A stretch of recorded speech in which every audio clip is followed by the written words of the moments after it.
네, 알찬 정보를 드리는 돈 되는 경제 순서입니다. 문재인 대통령이 취임한 지 100일여가 지났습니다. 지난 석 달 동안요, 아주 다양한 정책들이 발표가 됐는데요. 그중에서도 국민 건강과 직결되는 것으로 문재인 케어가 발표가 됐습니다. 근데 논란이 좀 뜨겁습니다. 네, 문재인 대통령이 이달 초에 서울의 한 병원에서 이런 약속을 국민들과 했는데요. 네. 사실 건강보험의 보장을 강화한다는 내용이 담겨 있다고 하는데 자세히 그 내용을 알아보기 위해서 국정호 국가공인 재무설계사 모시고 얘기 나눠보도록 하겠습니다. 안녕하세요. 안녕하세요. 안녕하세요. 네, 설계사님, 병원비 걱정 없는 든든한 나라. 문재인 케어 이른바 발표가 됐습니다. 문재인 대통령이 또 직접 발표를 했는데요. 그 자세한 내용 어떤 것인가요?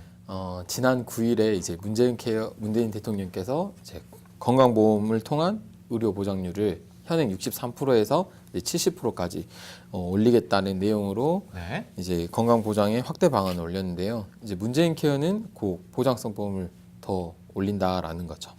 네, 네. 그렇군요. 지금 화면상으로 문재인 대통령이 특히 문재인 케어를 발표했던 장면이 지나가고 있는데요. 수치상으로는 큰 차이가 없는 것 같아요. 63%에서 70%, 한 7% 차이인데 이렇게 논란이 뜨거울까요? 그죠. 이 퍼센트로 봤을 때는 얼마 차이가 안 나지만 그 네. 단위가 예를 들어 금액으로 봤을 때 네. 조 단위가 되게 되면 1조의 7%가 되는 거죠. 아. 그 올라가는 게 예를 들어 그렇다라는 거고 네. 그렇기 때문에 이게 큰 논란이 되고 있다라는. 그러니까 조 단위로 들어가면 7%가 결코 작은 숫자가 아니라는 거죠. 네. 그런데 이 문재인 케어가 나오게 된 이유나 배경이 있을 것 같은데 그게 뭔가요? 해마다 이제 44만 가구가 의료비를 감당하지 못해서 네. 빈곤층으로 전락하고 있다 그래요. 아. 그래서 문재인 케어 같은 경우는 이제 메디컬 푸어를 잡겠다라는 게 이게 핵심입니다. 그렇군요. 이 의료 보장률을 현재 63%에서 70% 정도까지 끌어올리겠다라고 네. 한 건데 이 문재인 케어의 핵심 내용 한번 말씀해 주실까요? 문재인 케어의 내용은 크게 세 가지로 분류할 수가 있는데요. 네. 이제 첫 번째는 모든 의료비의 부담을 좀 줄이겠다라는 거고요. 그 다음에 두 번째는 이제 대상별로 개인별 총액 부담을 좀 줄이겠다라는 거고, 네. 세 번째는 이제 본인 부담 상한액을 낮춘다라는 건데요. 네. 우선 첫 번째 모든 사람들의 의료 부담을 줄인다라는 거에 네. 보시면은 화면에 보시는 것처럼 이제 미용과 성형을 제외한 비급여 항목 이제 3,800여 개가 있는데 그걸 이제 건강보험 적용되는 급여로 변경한다라는 거고요. 굉장히 많네요. 3,800여 개면. 네, 이 비급여로 하는 거는 이제 건강보험 보장 안 되고 무조건 네. 본인이 다 부담하셔야 되는데 네. 이제 그 부분이 이제 급여 부분, 이게 건강보험 적용되는 부분으로 점차 바꾸겠다라는 거고요. 네. 그리고 현재는 다인실만 건강보험 적용했던 거를 네. 2인 3인실까지 확대하겠다라는 거고요. 네. 그다음에 중증호흡기 질환이나 출산하는 산모 같은 경우는 1인실까지도 건강보험 적용을 받도록 하겠다라는 거예요. 네. 그리고 또 다음으로는 이제 현재 그러니까 간병인 없이 전문 간호 인력이 입원 환자를 돌보는 간호 간병 서비스가 있는데요. 네. 네. 이게 현재는 2만 3천 병상인데 네. 이걸 2020년까지 10만 병상까지 확대한다라는 거고요. 네. 네. 그렇군요. 저는 저 다인실에 네. 대해서 보장이 들어가는 게 참 반가운 소식인 것 같아요. 네. 왜냐하면 대형 병원에 가면 이제 뭐 다인실에 들어가고 싶어도 어쩔 수 없이 자리가 없어서 1, 2인실 쓰는 경우가 많아서 굉장히 그 입원비가 많이 나왔었거든요. 그렇죠. 부담이죠. 네. 네. 그래서 그 부분도 줄어든다라는 거고 그리고 또 의료비 부담 중에 이제 선택 진료비가 폐지된다라는 거죠. 아예 없어지게 돼요. 예를 들면 뭐 특진이나 이런 부분이 없다라는 거죠. 그래서 네. 그 부분을 낮춰서 의료비의 부담을 낮추겠다라는 게 첫 번째입니다. 네, 세 가지 핵심을 짚어주셨는데 두 번째가 대상별 혜택을 통해서 개인 부담 총액을 줄이는 건데요. 이건 자세하게 또 설명해 주시죠. 네, 모든 의료비의 부담을 줄였다 하면 이제 두 네. 번째는 대상별로 조금 나눠서 그 대상에 맞게 좀 혜택을 주고 있는데요. 네. 첫 번째는 이제 현재 본인 부담률이 20에서 60%인 중증 치매 환자의 본인 부담률을 이제 10%로 인하한다라고 해요. 네. 한마디로 이제 치매 환자는 국가에서 다 보장해주겠다라는 거죠. 아. 그리고 이제 두 번째는 65세 이상의 어르신들의 이제 틀니나 임플란트의 본인 부담률이 현재는 50%인데 이걸 30%로 인하한다라는 거고요. 네.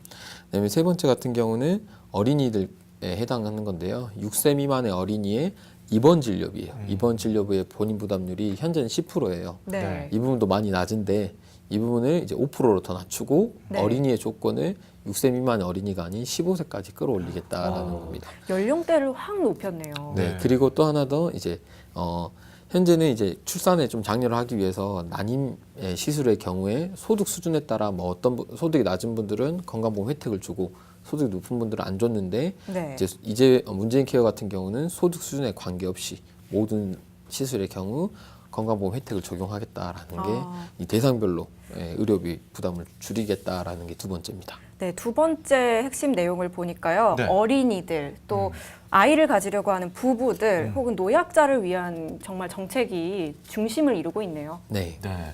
세 번째는 이제 본인 부담 상한액을 낮추는 것이었죠. 이 부분도 설명 부탁드리겠습니다.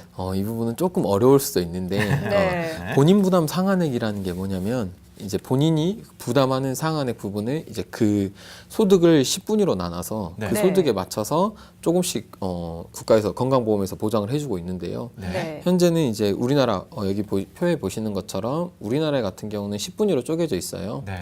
근데 그 중에 하위 5분위까지를 그러니까 소득이 50%만 되는 거죠. 하위에서. 네. 네. 50%만 되면은 대략 금액으로 하면 연봉 한 2,200 정도 되시는데요. 아, 네. 저 4, 5분위가 네. 아마 연봉 2,200 그렇죠. 정도 받으시는 분들. 그렇죠. 그분들 같은 경우는 급여 부분에서 본인이 예를 들어 205만 원을 부담하게 되면 네. 205만 원까지는 건강보험에서 해주는 거고요. 네. 그 이상 추가되는 부분은 그 이상 추가되는 부분을 건강보험에서 해주는 거고요. 아, 205만 원까지만 본인이 부담하면 됐었는데 그렇군요.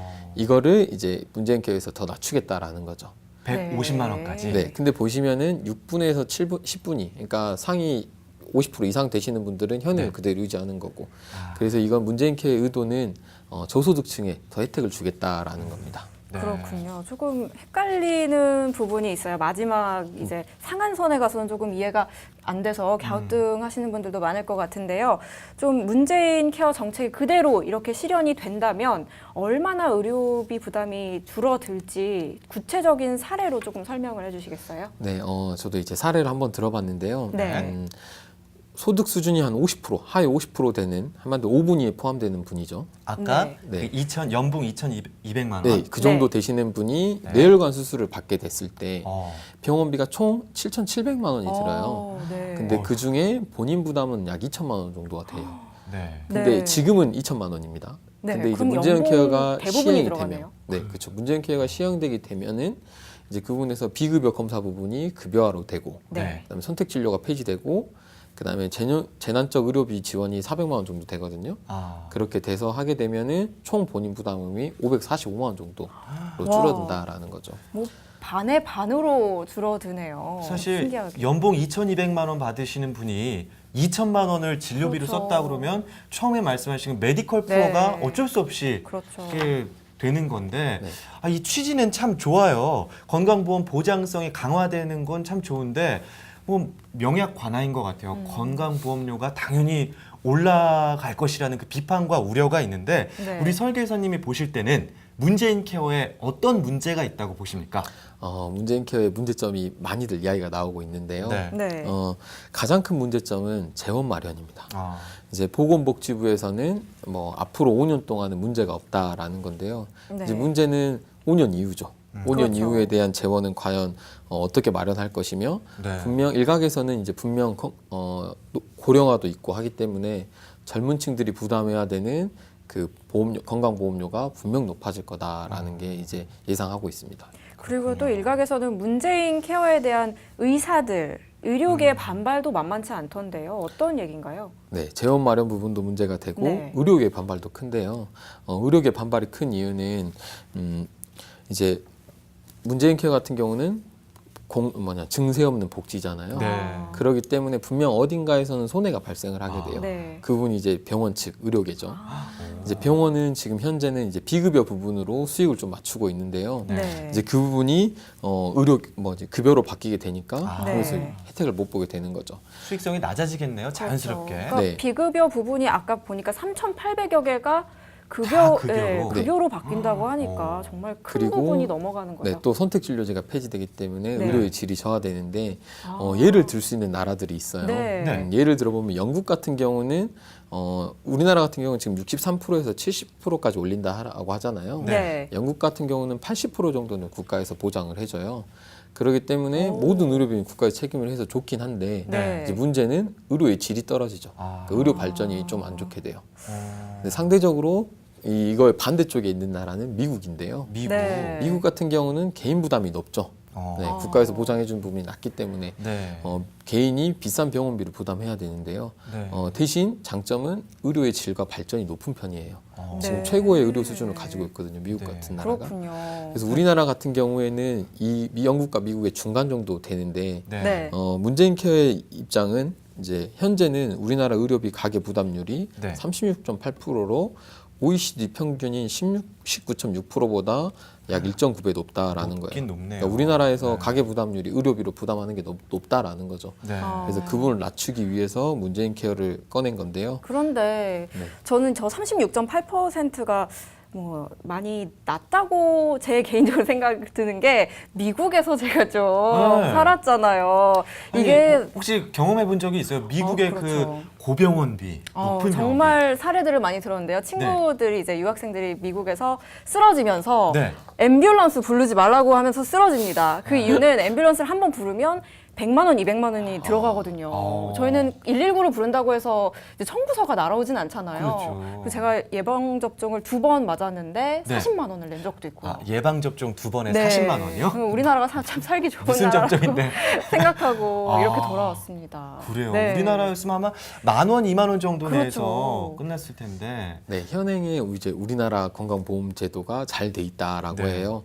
미국에서도 오바마 케어가 나온 것처럼 오바마 케어에 이제 그거는 우리나라를 보고 오바마 케어를 만든 거거든요. 우리나라의 네. 건강보험 제도가 좋으니까 오바마 케어를 만든 건데 실패에 좀 돌아가긴 했는데 네. 한반도 우리나라 현재도 나쁘지 않은데 네. 아까도 말했듯이 44만 가구가 뭐 그 빈곤층으로 전락을 하고 그렇죠. 있고 그다음에 OECD 국가의 평균도 안 되고 있기 때문에 이제 문재인 대통령은 이제 그 부분에 대해서 문재인 케어를 꺼내긴 한 건데 적절하게 잘 활용을 해야 되는 부분이 있겠다라는 그렇습니다. 겁니다. 이 영국처럼 보장성을 높이면서도 미국처럼 의료의 질을 높일 수 있는 그런 네. 정책 조율이 필요한 시점이 아닌가 싶습니다. 그리고 또 문재인 케어를 두고요. 불만의 목소리가 높은 것이 또 있다고 합니다. 바로 보험업계인데요. 앞으로는 실손의료보험 이 필요 없어질 것이다. 그러게요. 이런 의견도 좀 나오더라고요. 어떻습니까? 네, 최근에 문재인 케어 발표한 후에 뭐 저한테도 실손보험 가지고 있는데 이거 해제도 되나요? 막 이런 문의들이 많이 오세요. 근데 제 개인적인 의견으로는 유지해라라는 건데요. 그 이유는 이제 크게 세 가지를 뽑을 수가 있어요. 네. 이제 첫 번째 같은 경우는 네. 문재인 케어가 이제 비급여 부분을 급여로 변경할 건데 이 부분이 한 번에 다 변경하지 않고 점차적으로 변경할 거예요. 네. 그렇기 때문에 다 변경한 이후에 결정을 하셔도 되는 문제고요. 네. 두 번째 같은 경우는 향후 정부 정책이 어떻게 변할지 모른다라는 거죠. 변동 가능성이 있기 때문에 계속 유지하셔야 되는 부분이고요. 마지막 세 번째 같은 경우는 이제 문재인 케어에서 보장을 많이 해주잖아요. 네. 그렇게 되면 상대적으로 보험사에서 지출하는 비용이 줄어들게 되고 그러면 손해율이 줄어들게 되고요. 그러게 되면 실손보험의 보험료가 인하할 수 있어요. 갱신할 때 떨어질 수 있다라는 거죠. 그렇기 때문에 실손보험 유지해야 된다라는 겁니다. 네. 보장률이 높아지기는 하지만 아직 실손보험을 해지해야 할 정도는 네, 아닌 것 같네요. 라고 하는 거군요. 네. 자, 오늘 문재인 케어에 대해서 알아봤습니다. 무엇보다 아플 때 제일 서러운 게 네. 그 뭐 누가 옆에 없고 이런 것보다 돈 없는 네. 게 가장 서럽고 눈물 나는 일이거든요. 우리 문재인 대통령의 말처럼 병원비 걱정 없이 언제든 병원 갈 수 있는 그런 시스템, 그런 나라가 되기를 바라봅니다. 오늘 도움 말씀 주신 국가공인재무설계사 국정우 설계사님 고맙습니다. 감사합니다.